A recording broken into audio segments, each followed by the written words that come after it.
Welcome to ട്രൈഡ്വുഡ്. നമുക്ക് ഇന്നത്തെ bit കോയിന്റെ price movement analysis ഒന്ന് നോക്കാം. അതിനുവേണ്ടി വൺ ഡേ ചാർട്ടാണ് എടുത്തിരിക്കുന്നത്. വൺ ഡേ ചാർട്ടിലെ പ്രധാനപ്പെട്ട ഏരിയാസ് മാർക്ക് ചെയ്തിടുന്നുണ്ട്. ആദ്യമായിട്ട് മാർക്ക് ചെയ്തിടുന്നത് ഒരു സപ്പോർട്ട് ഏരിയ ആണ്. ഈ സപ്പോർട്ട് ഏരിയ മുൻപ് ഒരു FEG ആയിരുന്നു.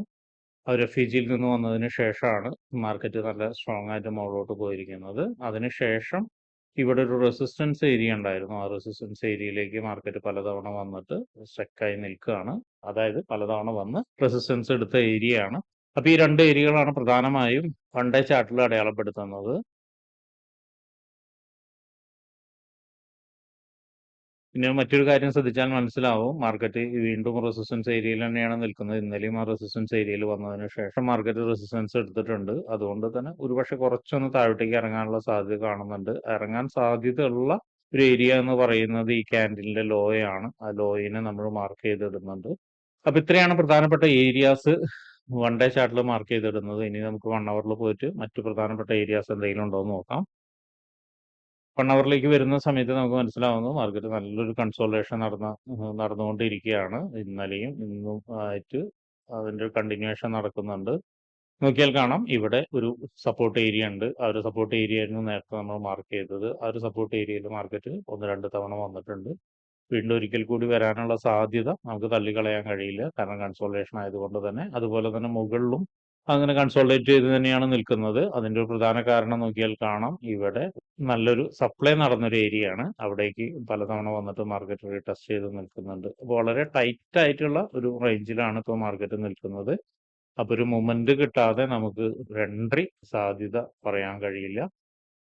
അതുപോലെ തന്നെ താഴോട്ടേക്ക് വരുന്ന സമയത്ത് നമുക്ക് നല്ലൊരു സപ്പോർട്ട് ഏരിയ കിട്ടുന്നുണ്ട്. ഓൾറെഡി നമ്മൾ മാർക്ക് ചെയ്ത് വെച്ച ഇവിടെ ഒരു സപ്പോർട്ട് ഏരിയ ഉണ്ട്. അതുപോലെ തന്നെ മറ്റൊരു ഏരിയ എന്ന് പറയുന്നത് ഈ ഒരു ലെവല് നല്ലൊരു സപ്പോർട്ട് ഏരിയ ആണ്. നോക്കിയാൽ കാണാം, മൾട്ടിപ്പിൾ ടൈം വന്ന് മാർക്കറ്റ് ഇവിടെ നിന്ന് സപ്പോർട്ട് എടുത്ത് പോയിട്ടുണ്ട്. ഇതൊരു നല്ലൊരു സപ്പോർട്ട് ഏരിയ ആയിരുന്നു. അതുകൊണ്ട് തന്നെ അപ്പൊ ഇവിടെയും നമ്മൾ മാർക്ക് ചെയ്ത് വെക്കുന്നുണ്ട്.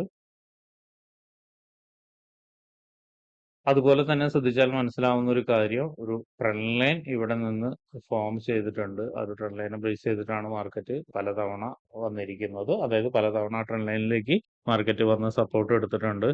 അപ്പൊ ഇത്രയാണ് പ്രധാനപ്പെട്ട ഏരിയാസ് 1 അവറിൽ നമ്മൾ മാർക്ക് ചെയ്ത് വെച്ചിരിക്കുന്നത്. ഇനി നമുക്ക് 50 മിനിറ്റ്സിലോട്ട് പോയതിനു ശേഷം എന്തെങ്കിലും എൻട്രി സാധ്യതകളുണ്ടോ എന്ന് നോക്കാം.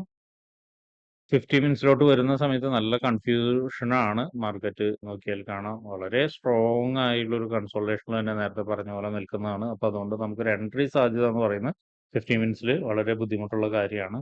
എനിവേ നമുക്കൊരു എൻട്രി സാധ്യത പറയണമെങ്കിൽ ഈ ഒരു ലെവലിന്റെ മുകളിലോട്ട് മാർക്കറ്റ് സഞ്ചരിക്കണം. അതായത് നല്ലൊരു ബ്രേക്ക്ഔട്ട് തന്നതിന് ശേഷം നമുക്കൊരു ബൈ എൻട്രി സാധ്യത നോക്കാം. ബ്രേക്ക്ഔട്ട് വന്നതിന് ശേഷം റീടെസ്റ്റിൽ ഒരു ബൈ എൻട്രി നോക്കാം. അപ്പോൾ ശ്രദ്ധിക്കേണ്ട കാര്യം എന്താണെന്ന് വെച്ചിട്ടുണ്ടെങ്കിൽ, ഇതൊരു കൺസോൾട്ടേഷൻ ആയതുകൊണ്ട് രണ്ട് രീതിയിലായിരിക്കും ബ്രേക്ക്ഔട്ട് നടക്കുക. വളരെ സ്ട്രോങ് ആയിട്ടുള്ള ഒരു ബ്രേക്ക്ഔട്ട് നടന്നിട്ട് കുറച്ച് മുകളിൽ പോയിട്ടായിരിക്കും ഒരു റീടെസ്റ്റ് കിട്ടുക. അപ്പൊ അതിനെ ബേസ് ചെയ്തിട്ട് നമുക്ക് ഒരു എൻട്രി എടുക്കാം. രണ്ടാമത് എന്ന് പറഞ്ഞാൽ ബ്രേക്ക്ഔട്ട് തന്നതിന് ശേഷം ഒരുപക്ഷെ മാർക്കറ്റ് വീണ്ടും താഴോട്ടേക്ക് ഇറങ്ങി വരാനുള്ള ഒരു സാധ്യതയും കൂടി ഉണ്ട്. നല്ലൊരു റിജക്ഷനോട് കൂടി താഴോട്ടേക്ക് ഇറങ്ങി വരാനുള്ള സാധ്യതയുണ്ട്. അങ്ങനെയാണെങ്കിൽ ഒരുപക്ഷെ വീണ്ടും വന്ന് മാർക്കറ്റ് താഴോട്ടേക്ക് ഇറങ്ങി ഒരു സെൽ ഓപ്പർച്യൂണിറ്റി കിട്ടാനുള്ള സാധ്യത കാണുന്നുണ്ട്. അതായത് മാർക്കറ്റ് താഴോട്ടേക്ക് ഇറങ്ങി ട്രെൻഡ് ലൈനിന്റെ താഴോട്ടേക്ക് വന്നു കഴിഞ്ഞാൽ ഒരു സെൽ ഓപ്പർച്യൂണിറ്റി കിട്ടാനുള്ള സാധ്യതയുണ്ട്. അവിടെയും ശ്രദ്ധിക്കേണ്ട ഒരു കാര്യം എന്ന് വെച്ചാൽ, ഒരു ബ്രേക്ക്ഔട്ട് തരുന്ന സമയത്ത് മാർക്കറ്റ് നല്ലൊരു ബുള്ളിഷ് ക്യാൻഡിലോട് കൂടിയിട്ട്, അതായത് ഒരു എൻഗൾഫിംഗ് ക്യാൻഡിലോട് കൂടിയിട്ടോ അല്ലെങ്കിൽ FEG ക്രിയേറ്റ് ചെയ്തിട്ടോ പോവുകയാണെങ്കിൽ ചിലപ്പോൾ ഈ ഒരു ഇറങ്ങിയ വരവ് ആ FEGയിലേക്കുള്ള റീടെസ്റ്റ് ആയിരിക്കും. അങ്ങനെ ആ റീടെസ്റ്റ് കിട്ടുകയാണെങ്കിൽ മാർക്കറ്റ് വീണ്ടും മുകളിലേക്ക് തന്നെ പോകാനുള്ള സാധ്യതയുണ്ട്. അങ്ങനെയാണെങ്കിൽ ഒരു 88 വരെയൊക്കെ നമുക്ക് എക്സ്പെക്ട് ചെയ്യാവുന്നതാണ് ടാർഗറ്റ്. അതൊന്ന് നോട്ട് ചെയ്ത് വെക്കുക. ഇത്തിരി കോംപ്ലിക്കേറ്റഡ് ആയിട്ടുള്ള എൻട്രി സാധ്യതകളാണ് ഇവിടെ പറഞ്ഞിരിക്കുന്നത്. പക്ഷേ സൂക്ഷിച്ച് തന്നെ ട്രേഡ് എടുക്കണം. പ്രത്യേകിച്ച് ഇത്രയും ഒരു കൺസോൾട്ടേഷൻ ആയതുകൊണ്ടാണ് അങ്ങനെ പറയുന്നത്. ഇനി മറ്റൊരു സാധ്യത എന്ന് പറയുന്നത് സെൽ എൻട്രി സാധ്യത. ഇവിടെ നിന്ന് ഈ ട്രെൻഡ് ലൈനെ ബ്രേക്ക് ചെയ്ത് ഈ ഒരു സപ്പോർട്ടും കൂടി ബ്രേക്ക് ചെയ്തിട്ട്, അതായത് ഈ ഒരു ലോയിനെയും കൂടി ബ്രേക്ക് ചെയ്ത് നല്ലൊരു ക്യാൻഡിൽ അല്ലെങ്കിൽ നല്ലൊരു കൺഫർമേഷൻ താഴോട്ടേക്ക് ഇറങ്ങുകയാണെങ്കിൽ നമുക്ക് അടുത്ത ഒരു ടാർഗറ്റ് എന്ന് പറയുന്നത് ഏറെക്കുറെ ഈ ഒരു ലെവലിലാണ്. ശ്രദ്ധിച്ചാൽ കാണാം, ഇവിടെ ഒരു ബ്രേക്ക് തന്ന ഏരിയ ആണ്. പ്ലസ് അവിടെ ഒരു നല്ലൊരു FEG ക്രിയേറ്റ് ചെയ്ത് പോയിട്ടുണ്ട്. അത് റീടെസ്റ്റ് ചെയ്തിട്ടില്ല. അപ്പൊ അവിടേക്ക് വരാനുള്ള ഒരു സാധ്യതയും കൂടി കാണുന്നുണ്ട്. അപ്പൊ ഇത്രയാണ് ഇന്നത്തെ ബൈ ആൻഡ് സെൽ സാധ്യതകൾ പറയുന്നത്. ഇപ്പൊ ട്രേഡ് എടുക്കുന്ന ആളുകൾ കീ ഏരിയാസിൽ വരുന്ന സമയത്ത് എങ്ങനെയാണ് മാർക്കറ്റ് ബിഹേവ് ചെയ്യുന്നത് എന്ന് ബേസ് ചെയ്തതിന് ശേഷം മാത്രം ട്രേഡ് എടുക്കാൻ ശ്രമിക്കുക. ബ്ലൈൻഡ് ആയിട്ട് ഒരിക്കലും ട്രേഡ് എടുക്കരുത്. അപ്പൊ ഇങ്ങനെയുള്ള കാര്യങ്ങളൊക്കെ നിങ്ങൾക്ക് പഠിക്കാൻ താല്പര്യമുണ്ടെങ്കിൽ ട്രേഡ് റൂട്ടുമായിട്ട് ബന്ധപ്പെടാം. അത് ഫ്രീ ആയിട്ട് ട്രേഡിങ്ങിന്റെ കാര്യങ്ങളൊക്കെ നിങ്ങൾക്ക് പഠിക്കാവുന്നതാണ്. അതിനു വേണ്ടിയിട്ട് ഈ വീഡിയോയുടെ ഡിസ്ക്രിപ്ഷനിൽ ഒരു ഗൂഗിൾ ഫോം കൊടുത്തിട്ടുണ്ട്. ആ ഗൂഗിൾ ഫോം കൃത്യമായി വായിച്ച് അതിലുള്ള കണ്ടീഷൻസ് ഒക്കെ ഓക്കെ ആണെങ്കിൽ മാത്രം ഫിൽ ചെയ്യുക. അതോടൊപ്പം തന്നെ ഡിസ്ക്രിപ്ഷനിലുള്ള വാട്സപ്പ് ചാനലിൽ നിങ്ങൾക്ക് ജോയിൻ ചെയ്യാവുന്നതാണ്. അവിടെ ട്രേഡ് റൂട്ടിന്റെ അപ്ഡേറ്റ്സ് ലഭിക്കുന്നതാണ്. അപ്പൊ എല്ലാവർക്കും ഇന്നൊരു പ്രോഫിറ്റബിൾ ഡേ ആവട്ടെ എന്ന് ആശംസിക്കുന്നു.